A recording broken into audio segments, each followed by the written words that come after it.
vamos ser sinceros, eu não sou a favor da violência o caralho, mas eu tenho certeza que todos aqui nessa mesa são capazes de ser bastante violentos. Em situações específicas, a violência é necessária. Claro. Isso é, inclusive, o próprio Tim Larkin, escritor, ex-SEAL oficial da Marinha Americana, no livro When Violence is the Answer, ele descreve.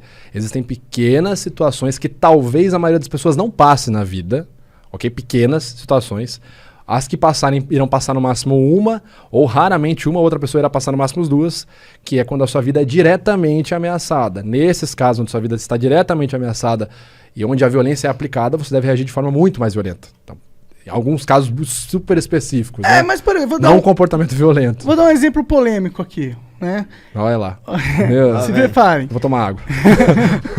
Por exemplo, um cara acabou de estuprar tua filha. Tá ligado?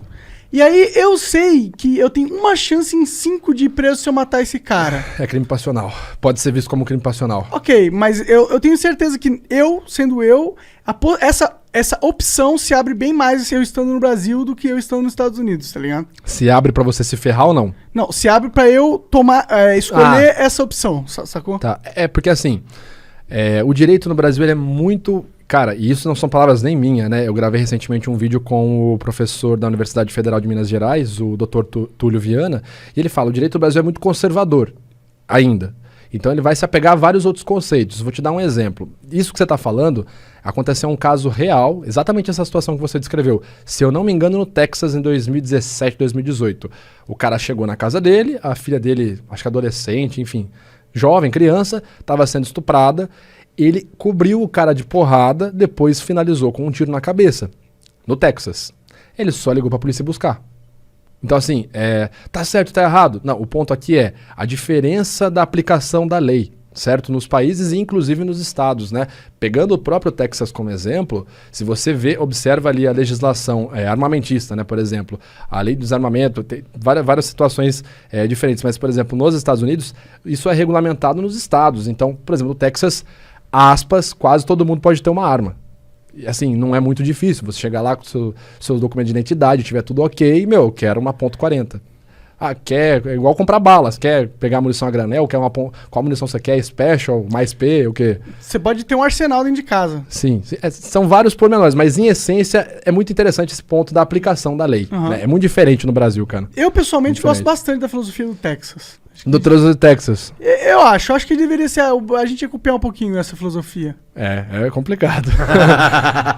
Eu vou tomar mais água. Quem é que te pede esses laudos aí? Tu trabalha fixo em algum lugar? Eu não sei. Não, sou profissional liberal, profissional autônomo. Basicamente, geralmente, né? Aliás, até agora, até o momento, só partes privadas. Então eu só sou contratado de forma privada em casos judiciais. A maioria dos casos, abuso sexual. É o que um advogado te contrata? Ou o próprio cliente. Sim, mas geralmente a triagem é toda com o advogado, né? Quem faz todo o contato comigo é o advogado ou a advogada do caso, né?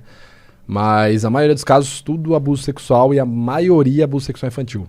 Caralho. Então seu trabalho é pesadíssimo, né, cara? Cara, assim, esse é um negócio que eu não falo, porque não quero perguntar também, mas, cara, você tem que ter um treinamento mental muito complicado, porque, assim, tenta pensar o seguinte, vou dar só um contexto. Eu, obviamente, não posso falar nada dos casos, pelo segredo, pela ética profissional, e porque a maioria deles, se não todos estão em segredo de justiça ainda, nenhum caso ainda deu jurisprudência. Já faz isso há muito tempo? 2017. Então, imagina assim, cara, um dos casos que eu trabalhei ano passado, ele chegou a ser televisionado, eu não posso falar qual caso foi, só posso dizer que é abuso sexual infantil praticado ali por um dos parentais, ok? Isso eu posso falar sem me complicar. Então, imagina você ver um vídeo, cara, de 20 a 30 minutos da criança descrevendo como que esse parente abusou dela. E aí você tem que ver mais vídeos dessa criança entrando em contato com esse parente em festas de família e você vê a criança reagindo, a criança vomitando quando ela vê esse parente. Tá, tipo... E você tem que ficar ali, cara, porque, tipo assim, interessa o meu juízo de valor. Além de eu estar fazendo essa análise, eu ainda posso estar errado, cara. Eu tenho que pensar isso. Porque a justiça brasileira, ela é assim. Quem tem que provar alguma coisa é quem acusou. A pessoa que foi acusada, ela é inocente, até que se prove o contrário, ok? Inclusive eu falei isso numa entrevista do TV Fama quando foi sobre o caso Prior. Eu falei, o Prior é inocente, até que se prove o contrário. Acabou minha participação, a apresentadora falou, então, como vocês viram, o perito falou que ele mentiu. Foda, né, cara? Foda. Só um negócio veio na cabeça aqui agora. Aí eu termino de falar aqui, o Igor vira, então, vocês viram que ele disse aqui que mentiu mesmo, na cara dura. Mas é complicado, cara, você passar 30 minutos vendo uma criança descrever um abuso, e tipo, você ter que sair pra ir viver o seu dia e tal. É uma experiência complicada, cara. Com todo respeito, não queria ter o seu trabalho, não. Não, cara, muitas vezes não é interessante, cara. Não é interessante. Mas assim, o que eu me prendo muito, porque ano passado a gente realizou uma pesquisa que inclusive saiu esse ano, está sendo feito o FABS, que é o primeiro sistema facial apenas voltado para crianças. É uma pesquisa pela Juliana Negrão, pesquisadora da Mackenzie. Então eu participei dessa pesquisa ano passado. Então a gente está fazendo trabalhos interessantes na área da pedagogia para realmente ajudar as crianças. Então você tem um filho, e aí seu filho chega da escola e tal. Às vezes você tá lá, rotina, você tá mexendo no celular e tal, parará. Aí chegou seu filho, você, e aí, como é que foi? Ah, foi bom. E você nem tirou o olho do celular, você tá lá, legal, vai tomar banho, vai jantar, tua mãe tá lá. Cara, nisso, a criança te entregou e você não percebeu. Entendi. Então, assim, a gente tá montando uma pesquisa interessante. Então, isso me alivia mais. Só que, cara, o que eu percebo muito falando, assim, de abuso sexual infantil é como se fosse uma iguaria, sabe? Cara, é nojento, cara. Caralho, assim, cara. É nojento. Eu não posso falar muito, até por questão de segurança minha, de caso que eu já trabalhei, mas, cara, é nojento. Se eu te falar, por exemplo, situações onde tem, tipo, festas de swing, que a galera famílias levam as crianças. Mano, é Caralho. nojento. É nojento. Caralho, que bizarro, isso existe?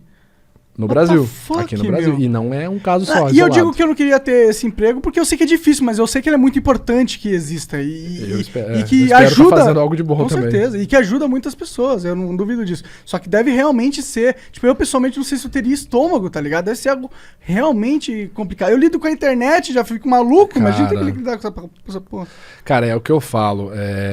Quando você lida com essas situações doentias, cara, você vê outras coisas e fala, mano, releva, isso é de boa.